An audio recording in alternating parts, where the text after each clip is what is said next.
কবরস্থানে যান তো, ওদিকে যান আপনারা, একটু যাবেন, একটু গেলে আখিরাতের কথাটা স্মরণ হবে। ওখানে ছোট শিশুরা শুয়ে আছে, কিশোর যুবকরা আছে, আপনার মতো তাগড়া যুবক মুরব্বীরা আছে। এরা এই এলাকায় থাকতো, এরা আকাশ থেকে নেমে আসে না, এই এলাকার সন্তান আজ নাই। একটা সার্টেন পিরিয়ড শেষে আপনিও থাকবেন না।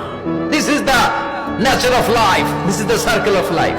ছোট্ট শিশু হয়ে এসেছিলেন, শৈশব, কৈশোর, যৌবন, প্রৌঢ়ত্ব। আগে ছিলেন সিঙ্গেল, বিয়ে করে হয়ে গেলেন ডবল। এরপরে আল্লাহ আপনাকে একটা মেয়ে দিল, এরপরে মেয়েকে বিয়ে দিয়ে শ্বশুর হলেন, এরপরে ওই মেয়ের ঘরে সন্তান হতে নানা হলেন। আর কতদিন? অনেক দিন হলো তো, অনেক লম্বা সময় পেয়েছেন আপনি। Think about death. এবার যাওয়ার কথা ভাবেন, আখিরাতের সামানের কথা ভাবেন, ফিরে যেতে হবে। কি শক্তিশালী যুবক, বার্ধক্য চলে আসলে লাঠি ছাড়া চলতে পারে না।